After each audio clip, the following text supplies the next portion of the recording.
In the hills just outside of Cortona, you'll find a stone farmhouse, the kind that feels like it's been there forever.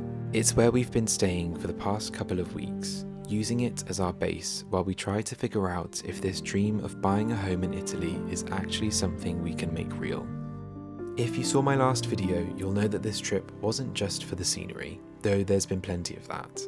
We came out here to explore, to get a sense of the towns, the lifestyle, and maybe even to find the one. We planned our days around house viewings, driving from Cortona to the far corners of Tuscany and Umbria, with sat-navs that didn't always cooperate. Each day brought a new village, a new property, and a new round of wondering, could this be it? I'd like to say we know exactly what we're looking for, but maybe that's a bit naive.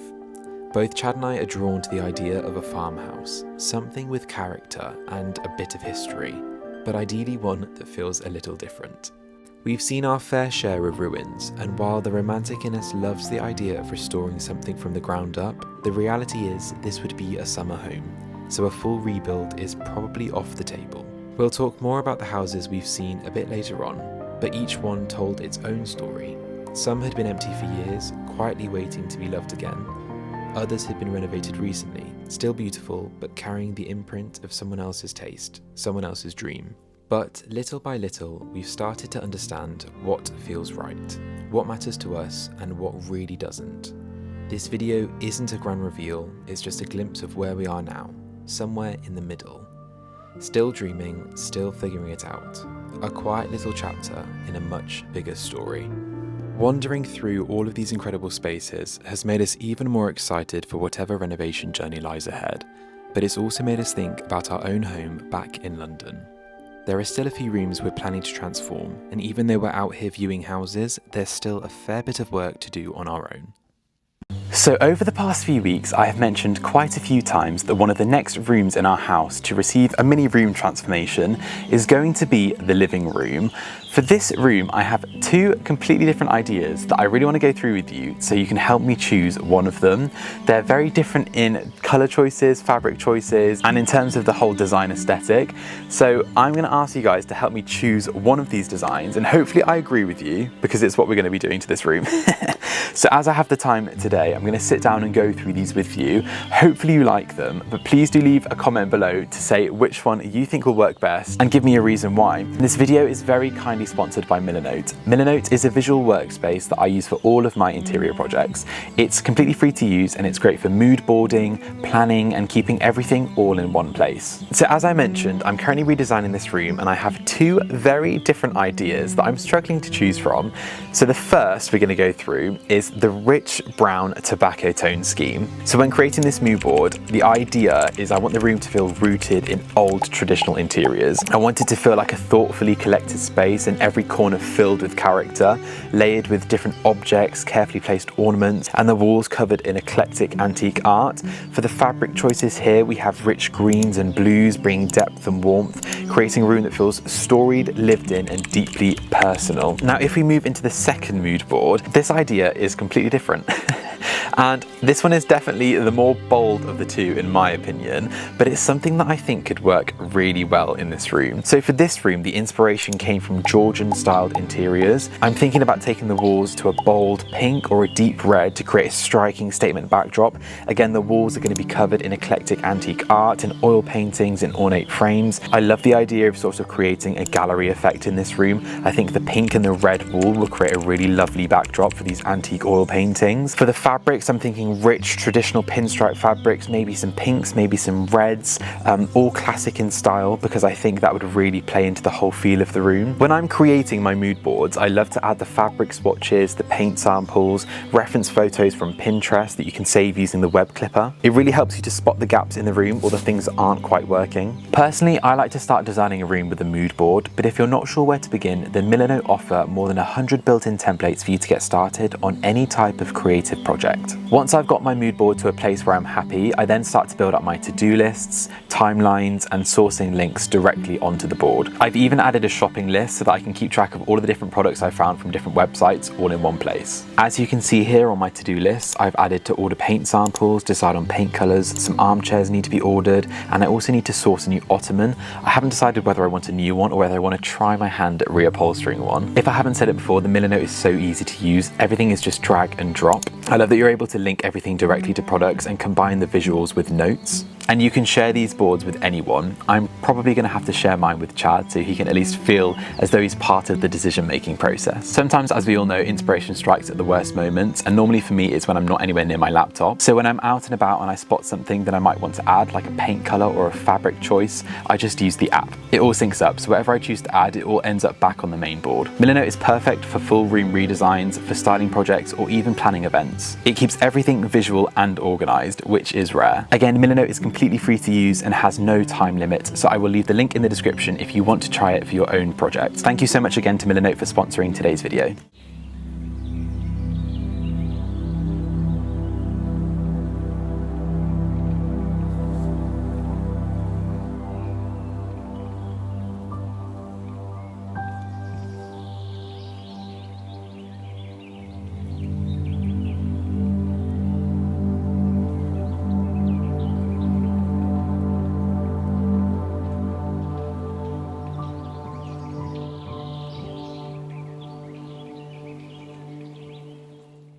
Good morning, everyone. It's a very sad day today. It's our last day in Italy and we're about to leave our little house in the hills. It's been a lovely 2 weeks. I will leave this house linked down below because it's been a really lovely place to stay and base ourselves whilst we've been exploring Tuscany and Umbria. But yeah, we're going to leave in a little bit. We've just tidied everything up, packed everything away, and we're going to head on into Perugia, which is where the airport is. It's a little city in Umbria. A little city, I think it's the biggest city in Umbria. So we're going to explore that. We haven't done that yet. And then I think midday we're going to catch our flight back to London, back to the UK. And then I think we're probably going to debrief you about all the houses we've seen when we're back in the UK. Probably going to include it in the same video, but we have a lot to talk about. So I'm going to pop the camera down now, get everything packed in the car, and then head on over to Perugia and hopefully enjoy the last few hours in Italy.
Hello everyone, it's currently a couple of days after, I think it's actually a week since we've been back from Italy. Let's just bang on a week. Bang on a week. We got back, to be fair, we didn't get back that late, I just haven't really picked up the camera, so we thought we'd do a quick debrief on, I think, AR time in Italy, And B, if you can hear like a gargling noise on the floor, we're currently looking after my sister's dog. He's very slobbery. He is literally a gremlin. He's a very cute little French bulldog. But we've had him, last night and today. Didn't get a wink of sleep. He slept on our bed and he did not get. He's one of those dogs that like sits down for 5 seconds and then has to get up and spin around and do it again. Yeah. But he's very cute. He's really cute, really lovely temperament. He's got the most incredible eyes. They're just like laser blue.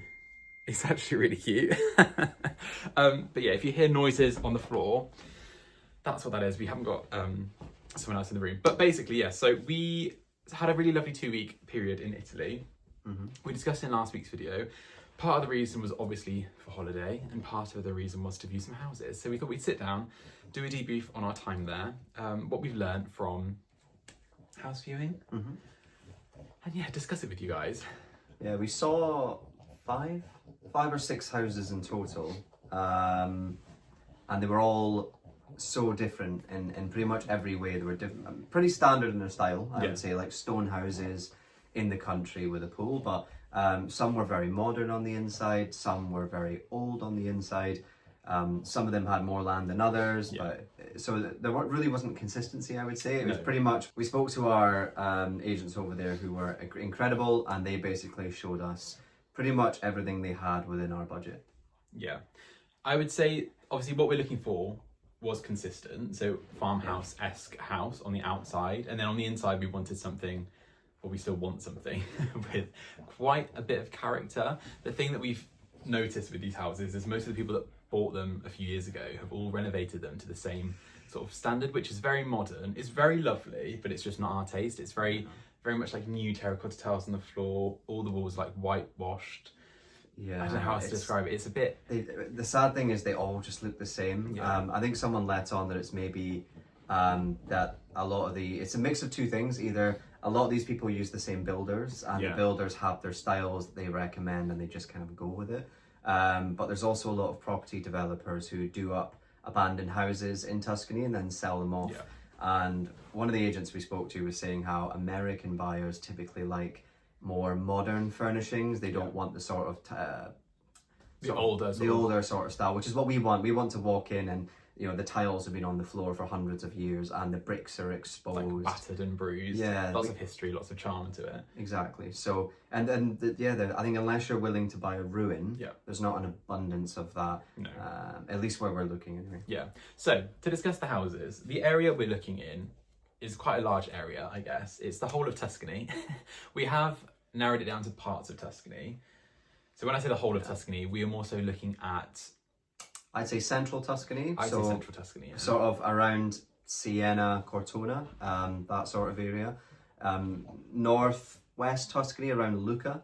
So where Florence is, about 30-40 minutes away from Florence is Lucca. That's quite nice, but I'd say we've become more open-minded to Umbria, where you do get more bang for your buck. Yeah. But I think the more time we spent in Tuscany, we realised we wanted to be in Tuscany. Yeah, but I think I'd like to be closer to Umbria in the sense of like it's commutable, because we drove through quite a few towns in Umbria and we spent quite a few days in Umbrian villages and towns, and the amount of tourists there was incomparable to the amount of tourists in Tuscan towns. So it was like living in real Italy, which I think is partly what you want to have when you're living in a summer house. You don't want to escape to somewhere that's tourist heavy. Way less tourists. Yeah. And also the tourists that were there were Italian. I noticed Umbria seems like Umbria's a bit like Puglia. Like 5-6 years ago, Puglia was not very well known. It's where Italians went for their beach holidays. Now it's become way more known and all the Europeans go there. But Umbria is still quite untouched. Yeah, I'd say that. But unfortunately, Tuscany's got so expensive that more and more people are buying in Umbria. So my prediction is even out. Yeah, it will get there. Yeah. But yeah, let's go on to the actual properties, because I feel like that's what everyone is here for. The first property we saw was a lovely, recently renovated small farmhouse in just outside a village called Montone. This one was in Umbria. Montone was a really lovely sort of hillside town. I think most of these towns are hillside towns. Yeah. I don't think there's such a thing as not walking up a hill in Tuscany. But this property was really lovely. It was owned by a couple who had renovated it, I think, a while ago. They used it as their summer home, so they're not there very often. I think they'd recently just done a pool renovation because the pool was really beautiful. I'd say the pool in the outdoor area was probably the best part of the house. And it was one of those infinity pools as well, so it sort of leant over a little mini hill. Yeah. But I'd say, so the couple were in their, I think they were in their 90s. Yeah. There was a pattern we noticed where the houses we did see that we quite liked, it was people basically too old to manage it anymore. So they'd had it for 25 years. Now it was just a bit too much maintenance. They were moving into like apartments in towns, and they were selling. But this one was really stunning. It was just a bit small for us. It was very stone on the outside, which we love, very exposed, terracotta flooring on the inside. Quite spacious. It was, the thing about Italian houses, and we're discovering this as we go on, some of them are really oddly laid out and others have a really beautiful like flow to them. This was the first house we saw, and we thought it had a really nice flow to it. The kitchen and the dining room were quite open, the lounge was quite open, and I think we really love that because in some Mediterranean houses, to keep the heat and everything, all the light and stuff, every room normally is quite small and dark. So we quite liked that. Yes. I say the negatives for this. Let's start with the negatives first. Because we loved this house, but it wasn't for us in terms of the size, a bit too small. Yeah, so it didn't come with much land. It came with a little mini grove area, and then it had a little patch of you walked up the steps and you went into this little sort of patch. Which had a big electric pylon on as well. Yeah, so as a land, it just wasn't very flattering. And then the surround around you was just all trees. So you didn't have any views of hills or mountains or anything. It was just trees, which very private, which is good, but not something people would walk out and be like, oh wow. It was pretty I also noticed it just felt a bit dark because the trees around it were quite high as well, so it did feel very sort of claustrophobic and a bit more shaded. Yeah, it was really beautiful. It was a really, really lovely setting, and like as Chad just mentioned, it was very private, and there was a meadow next to the house which wasn't owned by you. So it was owned by a farmer. In Italy, you're quite lucky, so people can't build on that land because you have to have a residence there already to build on it. So even if you were looking to buy that, it's not like you could have like a block of flats built next to it, which is a good thing, but also it's not the view I'd say you're looking for. No, I think one thing that was nice as well is this house did have a little barn, like an old ruined barn next to it, which the agent made clear that, you know, with the right permission, you could turn that into a little mini house or office, an outhouse. I think the other thing again, this house was stunning, and I think it was up for like 600 and something. I think it's just been reduced, possibly. I'm not sure. Yeah, so it was around 650 or 680,000 euro, which I thought was a really good price because again, it was done to such a high spec on the inside. The external was beautiful. There was pergolas with mature wisterias. There was an amazing infinity pool that had just gone in. So really can't fault it. I think it's perfect for someone who's that's their budget and they want something a bit more petite. But the other negative was as you drive in and out of the property, there's a huge horse paddock, which I didn't like. Honestly, I quite like that. No, it's a big school where they train like Arabian horses, so it's like really prized horses, but you just know that's going to be very busy foot traffic. A lot of the land was just fencing with horses in it. Not so much bad, but it's literally your drive right next to your house. So if it was spaced away a bit, that'd be fine, but it's right on your doorstep. I love how those are the negatives, sorry. Whereas in London, you have a lot of negatives. But the negatives in Italy is, there's a horse training and breeding farm next to you. Anyway. So I think that house was really beautiful, but it didn't quite tick most of the boxes that we are sort of non-negotiables for us. The second house we viewed was on the same day. This one was a shame because we actually drove, it was quite a far drive, wasn't it? It was about 40 minutes. 40 minutes. All the roads are like this, and I get very car sick, so it felt like 3 hours to get there. And when we got there, the person hadn't left the keys there, so we actually didn't get to go inside this house, but the exterior and the grounds for this house were absolutely beautiful. Really, really lovely. The agent allowed us to hop the fence, so they had a big padlock on the fence, so we're able to hop that and see the grounds. But it was one of those lovely houses that's on different levels, so the house was on the top level and the pool and the garden was on the lower, so you kind of walk down the windy path to get to it. Can't fault the grounds internally, really spacious, big wide open gardens. Views, I feel like if you cut some of the trees you'd have one, but Italy's very sensitive about what trees you can and can't cut, so who knows. The house itself on the outside, it's gorgeous, very large, you know, really ticked a lot of the boxes in terms of the exterior, but we couldn't see anything on the inside, but we were told that it would need a lot of work. Apparently it would need gutting, so, and that doesn't scare us. I think we kind of want a mixture of not structural work. I don't think we want anything structurally to do because in Italy it takes a long time, you have to get loads of permissions. finding reliable buildings. Yeah, that is just a whole nother sort of ball game doing that. I think one of the negatives. So again, lots of positives. Really nice building, nice grounds, nice pool. But the problem was right next to it. As soon as you come out the gate, there was this sort of abandoned barn from a local farmer that was like, you could tell he'd done it himself. It wasn't like properly built. There was brick slips hanging out and cement dripping down the walls, and it's literally right on your doorstep. And I asked, is that ours? Could you get rid of it? And she said, no, it belongs to the farmer. So, and he had like just like broken down tools and cars and stuff, and didn't look very nice. So I think just on the basis that, again, lovely property, great location, but just being literally on the footstep of like a farmer's property who didn't take very good care of his land. Yeah, and if you look into the location and position of the house as well, I think we want something that's a mixture of remote but accessible to like a small to biggish town within 5 to 10, 15 minutes maybe. This one was very remote. I think the closest town was 25 minutes away, and it wasn't really the most aesthetically pleasing or biggest town. And obviously that's a massive thing to consider when you're buying a second home. Yeah, you need somewhere that's close. Well, a first home as well. But I should say this one was very well priced. It was around 500 and something thousand euros. Yeah. So these were houses on the lower ends and on the cheaper end, but really good value in my opinion. Yeah. Obviously there's lots of things we don't want to negotiate on, and that's fine, but I think you definitely got a good bang for your buck in terms of that property. Yeah. Okay, so the third property that we saw was actually, again, just outside of Montone. So we viewed that first house, we drove around 40 minutes to that second house, then we came back, we had lunch in Montone, and then after we had lunch and explored the area, we went to go and view this house, which was on the more expensive side. I think this one was at 1.75 euros. Yeah. It had been renovated, hence why it was a bit more costly, because when you're buying a renovation, you're paying for someone else's work. So This one was really beautifully done. Again, I wouldn't say it was to our taste, which is again another reason as to why I think we didn't like it that much. It's a lot of money for someone else's renovation. Yeah, it was just done very modern on the inside. There was kind of most of the things they'd done, you'd end up changing, which is just a complete waste of money. So you are paying a premium because someone's done it, but they've done it, in our view, not that nice. But again, it was a classic case. Even the exterior we thought was just a bit new building. Yeah. And don't get me wrong, we're sounding very, I think, pretentious at saying that these houses aren't beautiful, because this house was absolutely gorgeous, and the setting, I think, was your favourite view. Yeah, so this was the first house that had a little bit of like rolling hill view. Most of the ones we'd seen until then were just sort of trees or hills. Yeah. Well, mountains, I should say. But this one actually had some really nice hilly farmlands with, you saw the sort of striped colours, and that was just quite a reminder to me that that's very important. Yeah. Walking out and having that kind of view it's why you want to live in Tuscany, right? Yeah. So it really did tick that box. And then likewise, the exterior generally was pretty lovely, like well-maintained gardens, nice big pool. It was like a pool house. I think this one was around 5 bedrooms, possibly. I think so. And they were all really lovely sized bedrooms. Bathrooms had all been done recently.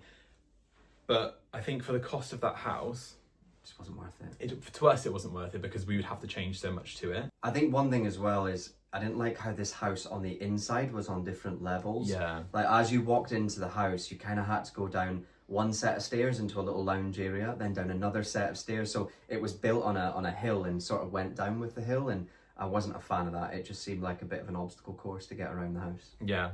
Most of these houses are on hills though, because obviously Tuscany is very hilly, but more so it's flat, and then the exterior is more so the hill levels. No, but your gardens, for example, so the gardens in the other houses, they're all tiered. But this one, the interior was very much tiered. So I think for this house, in conclusion, it was a very big house. I think the size is probably, was it a little too big, do you think, for us?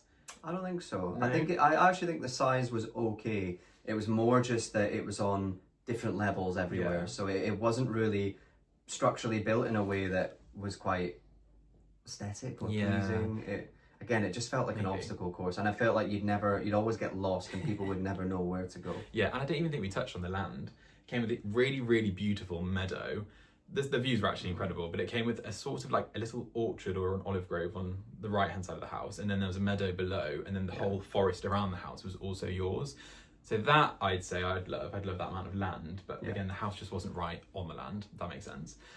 So in conclusion, that house was not for us, but a really beautiful property. And I think that was probably one of the nicest properties we had seen. Yeah, for sure. 100%.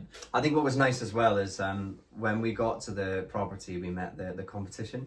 So we didn't see anyone else the whole time viewing, because it's funny, I said to the estate agent, Victoria, I said to her, look, there must be an abundance of people, and I was actually kind of brought down to reality where she made it clear that actually not that many people buy properties in Italy as second homes. A lot of the people they deal with are retiring in Italy, so they're selling up everything back home and moving to Italy. But in terms of people just looking to buy summer homes, it's actually not very common that they get them. And equally, we assumed there would be like an abundance of houses, but she made it also pretty clear that they have to fight so hard to get houses because not many of them are selling. The reality is when someone does buy a house in Italy, whether it's a holiday home or they're retiring, they're probably going to have it for about 20 to 25 years before they think about selling it. So people tend to buy it in maybe their 60s, and then they're not selling it till they're in their late stages of life. So yeah, just two bits of reality check. But we did meet one couple there who were absolutely lovely, which was a Scottish man and his English wife.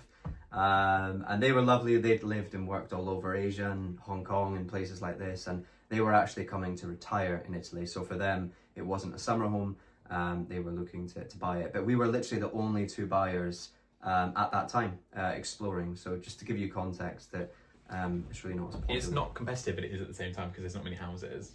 Exactly. So it's weird. What that means, and the estate agents kind of say this, is if you want something, you kind of have to snap it up. You have to move fast. Again, many of these houses will sit on the market for months and maybe even years because A, they're not cheap, it's a lot of work, all the rest of it. But all it takes is one person to see it, and if they want it, they snap it up because typically the people that are looking at these houses are wealthy enough to do so. Yeah. I think one of the stats was 90% of the people who look for these houses are cash buyers. So it's not like you can... It's not an advantage. No. So yeah, that house was really beautiful, but again, not for us. So the last house that we're going to talk about today is, I'd say, the most incredible house I have ever stepped foot in. 2 houses, 2 pools. Yeah. Incredible lands. This house, I think, is what Chad and I are going to aim to have, but through our own efforts. Yeah. So this house was very much a lifetime piece of work for like a family.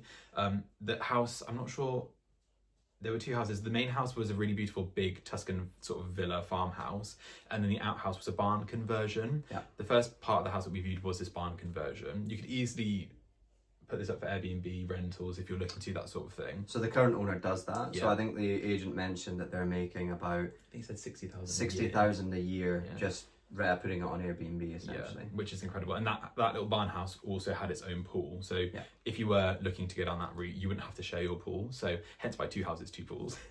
The next thing I would say, one thing I would say about this property is the land itself was just out of this world. I mean, this is the first property I'd seen where someone actually had a very full garden everywhere. Because the problem with Italy is a lot of things struggle to survive due to the soil, the heat, lack of irrigation or whatever. This person was clearly not sparing expense. They had just beautiful shrub gardens all over, like a little maze around the property. Nice little shaded areas for alfresco dining. The pool area was stunning. So I kind of fell in love with the external of the property. And I think it took him 35 years to create this garden. He's created everything within it. So it's really beautiful, really beautiful farm. But the problem is, again, truth be told, this one was out of budget. I think it was 1.7 or something. So even if we wanted it, we couldn't afford it.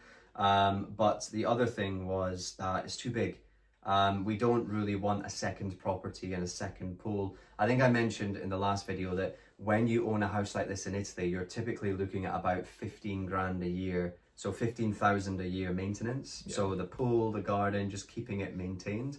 If you have a second house and a second pool, you're probably looking to double that. Times 2.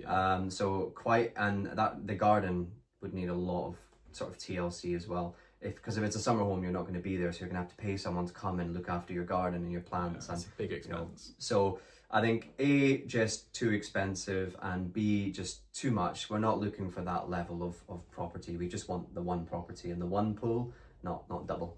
Or if it was a second property, tiny. Because this second house had 2 bedrooms, kitchen, bathroom.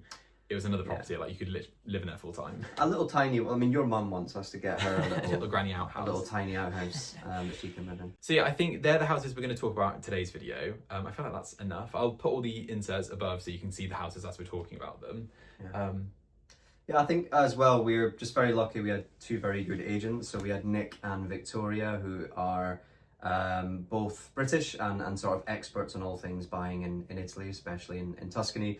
And they were fantastic. I think just really getting to know, showing us different properties so they could really learn what it is that we actually want, you know, what are things we can negotiate on, what are things that we're not. And I think towards the end, they really got it, because as they started showing us more properties, they really started ticking more boxes. But again, this is a marathon, it's not a sprint. So, you know, we see houses we fall in love with instantly, but it's a bit foolish to just go in and buy it after seeing 3 or 4 properties. So we are still in contact with our agents there. We're going to be going back to Italy in a couple of months, where we will look at more. And it's also allowed us to come back and understand kind of what we want and what we don't want, and then think about our finances and how we want to sort of progress there. But yeah, Nick and Victoria were fantastic. And yeah, I think again, it's good because 2 British people who have moved there and gone through it all. They've gone through all the immigration, the taxes, the property. So they've sort of lived it. So you won't really get that knowledge from, say, an Italian broker on the ground. So I felt, and also the communication was just really key. I think just being able to speak very candidly and understand each other fluently was important. 1,000,000%. But yeah, it's a really invaluable trip, I'd say. Yeah, we learned a lot. And I think we've also seen what we want. Yeah. So now we just need to make money. So yeah, I hope you guys enjoyed this episode. It's been an odd one, I think. Yeah, I think... why do I keep telling you? I think when a lot of people... I think one thing to remember, when a lot of people go on holiday, they get to shut off and not worry about work. I kind of feel for Ash a little bit. I mean, I'm a workaholic, I never shut off work, but Ash can never do it, even if he wanted to, because he has to film and he has to record and he has to edit, because if he doesn't post. So I think for us, this one's a little bit all over the place, mostly just because we're getting back and adjusting. And we also I did take a few days off, when we did take a few days off. So yeah, I hope this makes sense. I hope you've enjoyed it. We do have, I'd say, a few more properties probably planned in the future. Yep. To go and view, so please do stick along. I'll probably make a little album for this, because it's definitely going to be a proper little series. So I might do this as like the Tuscan Diaries or something. Yeah. But yeah, no news to come as of yet. No, not at all. So I think watch this space. You know, we have seen one property we think we really love, and obviously we're keeping our cards close to our chest there. But there's also many more properties out there as well. So we will be keeping an eye out, and then like I said, I think we'll be back in a couple of months, where we can hopefully pick it up again. Next week we are off again, but we're in the south of France, so we're going to Cannes and Nice. I'm there for work, Ash is there for a holiday, but I'm sure you'll be filming. I'll be filming that for you guys. I think there's another video before we do that video anyway, so you guys won't see that for 2 weeks. True. But it will be really fun, hopefully. If you guys have any questions about anything you've seen today, or anything about the Italian sort of journey, a lot of you really appreciated last week when Chad and I went through the detail of moving to Italy. So if you have any questions like that, we'll try and answer them to the best of our knowledge. Obviously, we're not experts, but I think quite a few of you have either done it. I didn't actually realise, sorry to touch on this, I didn't realise how many people who watch us have either got a holiday home in Italy, have moved to Italy, have lived in Italy at some point, or just love Italy. So I think there is a shared mutual love of all things that we are exploring. So yeah, and I think if there's any confusion as well, because I noticed one comment, someone said, I thought you were buying a place in London and now you're buying a place in Italy. I think the reality is we can only do one or the other at present. And we thought we were going to prioritize London. We thought we were going to kind of move to our more dream sort of property here. And then we sort of realized that, well, we actually kind of really love the house that we're in now, and we love the part of London we're in now. So there's not really a mad rush to sort of upgrade in London per se and do that. But whereas being able to escape the UK and escape London and go to Italy should be more of a priority. So that's what we've done. We've deprioritized London, and we are prioritizing Italy. Yeah. we will move in the future. We will move. This isn't a forever home, but I think just not the right time for. I think realistically, moving in London to the sort of the House that we townhouse want, in yeah. Islington that we want is probably another 2 years away. Yeah. So it's still quite soon. Still quite it's soon. not far away, but For me, it feels like a lifetime, yeah. But again, I hope you guys have really enjoyed this video. Leave a comment below. Please like this video. Hit the subscribe button. I'm going to start getting you to say that. Because I won't do it. But yeah, thank you guys for watching. We shall see you next week for another video. I hope you have a lovely Sunday. See you very soon. See you soon. Bye-bye. Also, I'll get him to say bye-bye too.